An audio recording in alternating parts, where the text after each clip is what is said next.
Hey, what's up there guys? Welcome to part 2 of my games based on movies collection. This video we're going to cover my PS3 games. I don't have as many PS3 sort of movie based titles, video games than PS2, because PS2 is a lot cheaper to pick up for nowadays, so obviously I've got a lot more there. First, I wasn't going to count this, but it's still technically, I guess, a tie-in movie video game. Pirates of the Caribbean Lego. It's all 4 games. All 4 movies in that game. It's a good game. I enjoyed it.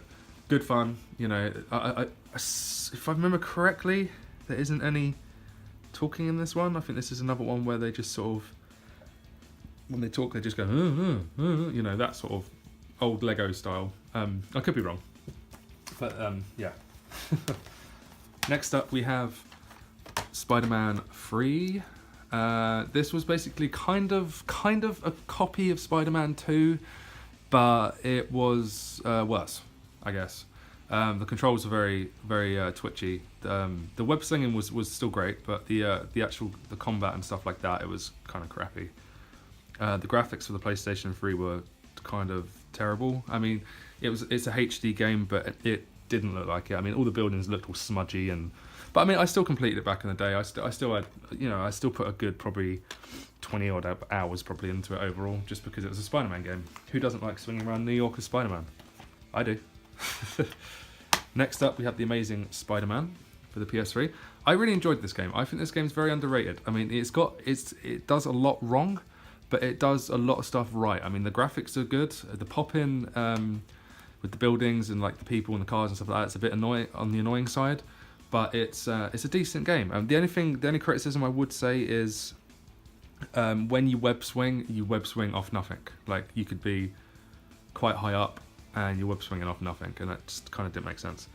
But other than that, I mean, I really enjoyed it.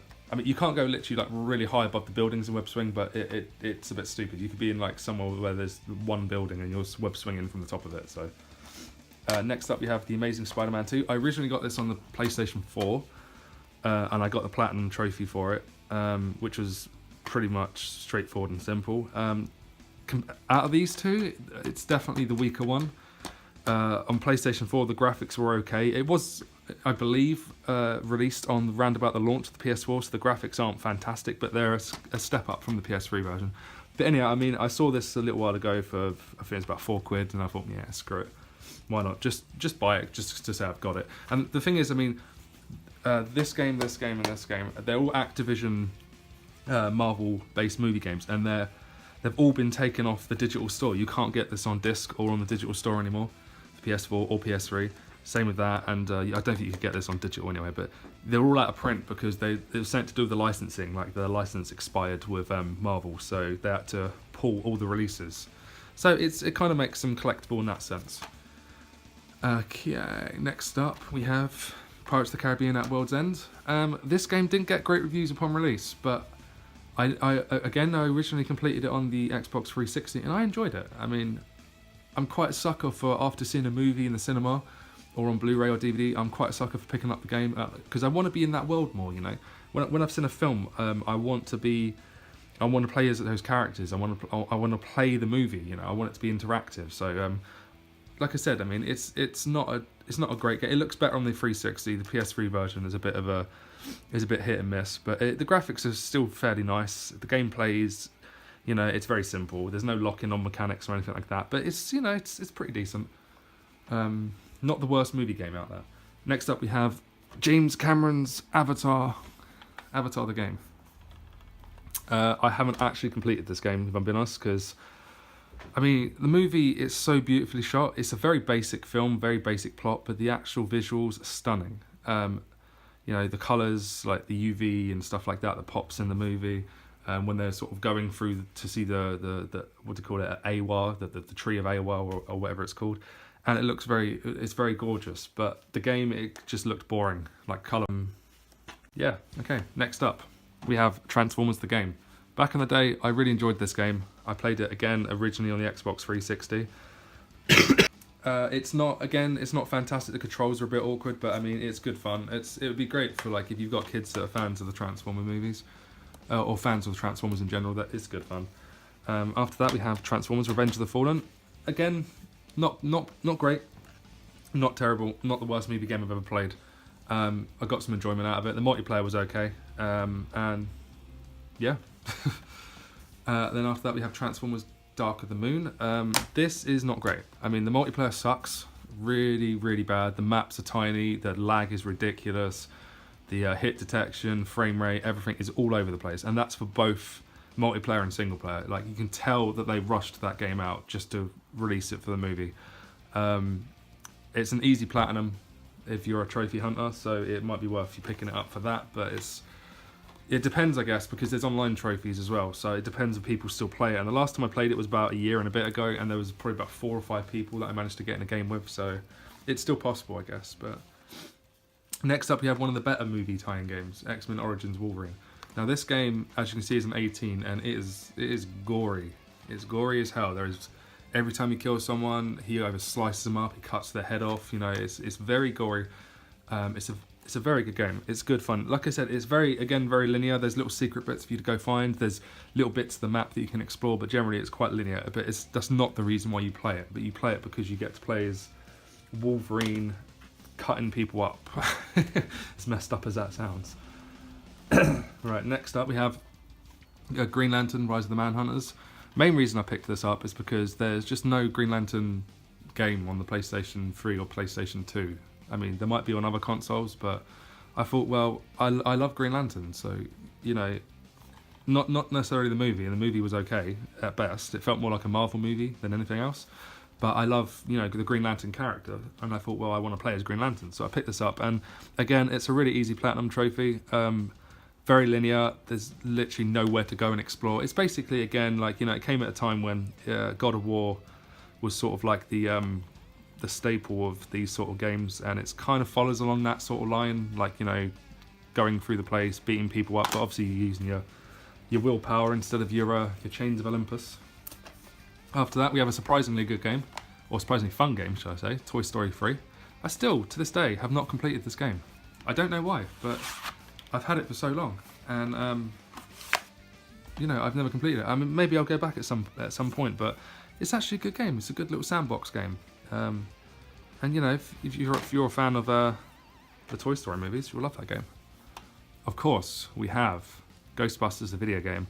This is probably one of my all-time favourite sort of movie tie-in video games. I mean, it's not exactly a movie tie-in because apparently it's like the spiritual successor to Ghostbusters 2. It's supposed to be like Ghostbusters 3. They do rehash a lot of sort of the old material, but and the good thing is all the voice cast came back to do all the voice acting, and it's I think it's pretty much Howard Ramis's last sort of thing he was involved with in regards to Ghostbusters before he passed away. So yeah, I mean, it's technically Ghostbusters 3 in my opinion. So yeah, it's a fantastic game. The only problem is with the PlayStation 3 version is the online servers has been shut down, which really, really sucks, because the online, it wasn't anything revolutionary, but it was good fun, and I enjoyed going for no matter how bugged they were, I enjoyed going for the Platinum Trophy back in the day, and I just enjoyed the multiplayer. I thought it was good fun. The Xbox 360 version, the servers are still up, but for some reason the PlayStation 3 servers, they closed them down a few years ago. I have no idea why, but either way, the Platinum is unobtainable now on PlayStation 3, but the single player is still very, very good. If you have both an Xbox 360 and a PS3, I'd say pick it up on the Xbox because the multiplayer still works, but if you don't, pick it up for the single player because it's good fun. Next up, we have Harry Potter and the Order of the Phoenix. This is the first one, I think, that really heavily sort of integrated the movies into the game. I mean, the first sort of 3 were sort of kind of based on the movies, but also kind of, you know, it was more sort of its own sort of thing with how it looked and stuff like that. But this one, it's like, you know, you've got the look of Daniel Radcliffe. I mean, it may not be his voice. You've got like an impersonator doing his voice, but you know, all the characters look like the characters from the movie. The whole in Hogwarts looks like Hogwarts from the movie. So it's a very good game, Order of the Phoenix. No trophies, nothing like that. Just good old fun. Next up, we have my favourite Harry Potter game, which is the Half-Blood Prince. Along the same sort of lines as Order of the Phoenix. You can explore Hogwarts and stuff like that, make potions. But I don't know what it is about this one, but I really, really enjoyed playing this. So much to the point where at some point I'm going to go through this again. But I think the cheapest you can pick this up for is about 15 quid nowadays. Because obviously you have your Harry Potter fans that that want it, or want to have it for their collection. So it's a very good game to pick up. Though I really enjoyed that. If you're a Harry Potter fan, you'll love that. Next up, we have Harry Potter and the Deathly Hallows Part 1. What can I say about this game? Like, probably one of the most linear games I've ever played in my life. I mean, there's linear, like God of War linear, which is good linear, and then there's Harry Potter and the Deathly Hallows Part 1 linear, and wow, I mean, this game is... I mean, for starters, I mean, I got all the Platinum trophies for all the Harry Potter PS3 games. This one was by far the worst one that gave me arseache, mainly because the trophies don't stack. So when you're completing the game on easy, normal difficulty, or easy, normal, hard, whatever difficulty, you have to complete the game on each difficulty. You can't just complete it on hard and get all the trophies for it. You have to complete it on easy, then complete it on medium, then complete it on hard. So I overall completed this 3 times.